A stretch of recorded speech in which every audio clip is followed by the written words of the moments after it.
Em nome do Pai, do Filho e do Espírito Santo. Amém. Vinde, Espírito Santo, enchei os corações dos vossos fiéis e acendei neles o fogo do vosso amor. Enviai o vosso Espírito e tudo será criado, e renovareis a face da terra. Continuando com as nossas reflexões sobre a mão e a contramão, concretamente sobre o egoísmo, vou recordar agora, ou alguns talvez se lembrem de ter lido, de um relato autobiográfico do grande psiquiatra Viktor Frankl, intitulado Um psicólogo no campo de concentração.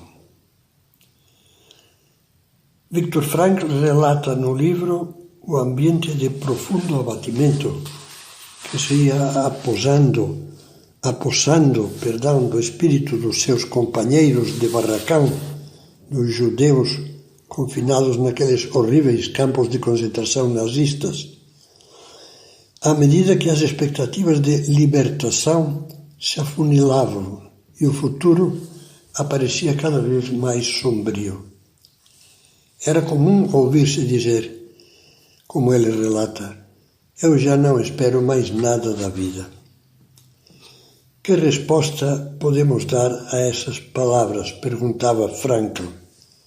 E a seguir, com vibrações de descoberta, explica a nova luz que se acendeu nele e que procurou transmitir aos outros naquele ambiente horrível. São palavras dele que vou ler agora. Do que realmente precisamos é de uma mudança radical da nossa atitude perante a vida. Temos que aprender nós mesmos e depois ensinar aos desesperados que, na verdade, não é importante o que nós esperamos da vida. Importante é o que a vida espera de nós. Numa noite em que um corte de luz mergulhou os prisioneiros numa depressão ainda maior, Frankl, embora gelado e sonolento, irritado e cansado, sentiu que era preciso fazer alguma coisa para infundir ânimo àqueles pobres farrapos humanos que já desistiam da vida. Então levantou-se e falou. Expôs com veemente ardor a sua descoberta. Essa ideia de que a vida tem um sentido infinitamente superior ao de simplesmente satisfazer desejos, obter coisas, passar bem, gozar de boa saúde, invadiu como um clarão de esperança aqueles corações agoniados. Entenderam que Deus, a esposa, os filhos, os amigos, o mundo, esperavam deles que pareciam animais acuados, prestes a serem levados para o matadouro, um testemunho, na vida ou na morte, de que o ser humano foi feito para algo muito maior do que para comer, beber, gozar, rir na fortuna e chorar na adversidade. Deus e os outros esperavam algo que só cada um deles, com grandeza de alma, podiam dar. Deus e o mundo precisavam de cada um deles. Esta concepção da vida, como é óbvia, opõe-se frontalmente à atitude egoísta que nas meditações anteriores descrevíamos. É a outra possível vertente da nossa existência, a única verdadeira. A vida só pode ser encarada como uma missão a cumprir que nos foi confiada por Deus como uma edificação de que somos responsáveis e os outros dependem disso. Não vivemos para obter, vivemos para edificar.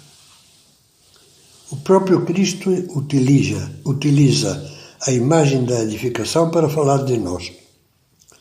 Diante de seu futuro, o homem e a mulher são construtores. Deus facilita-lhe o material.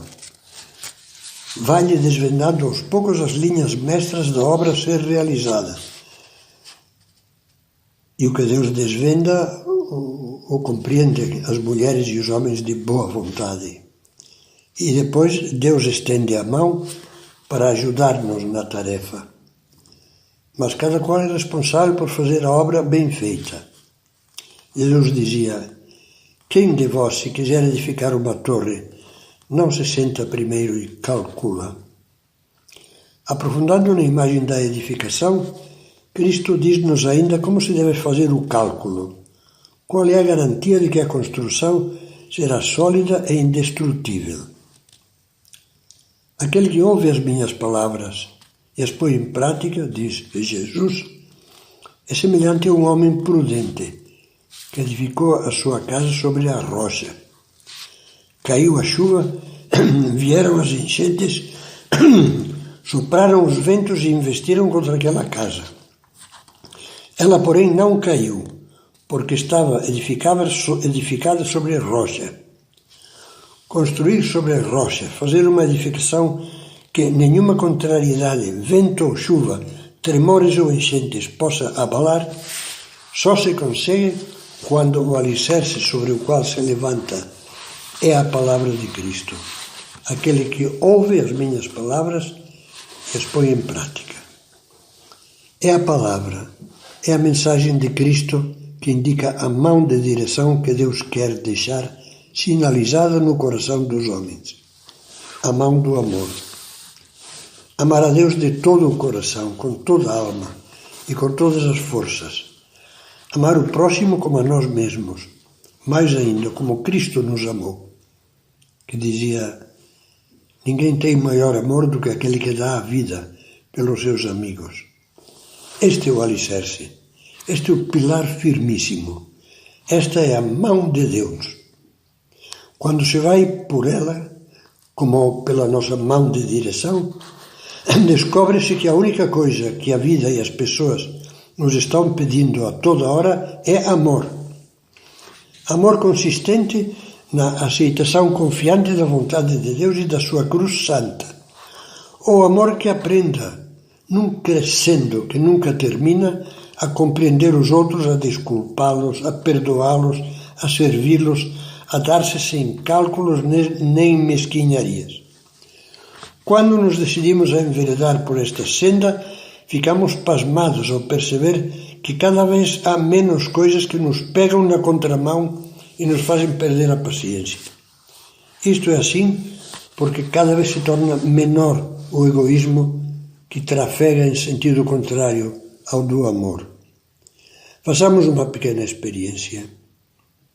Escrevamos em forma de lista todas as coisas que na última semana nos aborreceram e mexeram com a nossa paciência. A seguir, diante de cada item, anotemos uma pergunta: que tipo de amor Deus me pedia aí? E prossigamos a experiência, imaginando: se eu tivesse vivido naquele momento o tipo certo de amor, será que teria havido impaciência? A resposta seria não. Não haveria impaciência se eu tivesse amado mais. Talvez possamos retrucar: mas é que eu não sou santo, coisa que é verdade para todos nós. Mas o que não poderemos dizer nunca honestamente é que ali havia uma contrariedade que o amor não podia superar. Na realidade, todos os exercícios de paciência consistem em exercícios de amor, de caridade. Conheço várias pessoas, graças a Deus conheço muita gente boa, que ao voltarem a casa com toda a carga do cansaço do dia, tanto o pai como a mãe, vão rezando o terço no trânsito ou carregam consigo um livro de pensamentos espirituais para lerem e meditarem uma outra frase ao pararem num semáforo demorado ou no engarrafamento incontrolável numa grande cidade. Ao mesmo tempo, vão experimentando os seus miolos cansados, tentando concretizar. Que iniciativa, que detalhe, que palavra posso preparar para que a minha chegada em casa seja um motivo de alegria para o meu marido, para a minha mulher, para os meus filhos.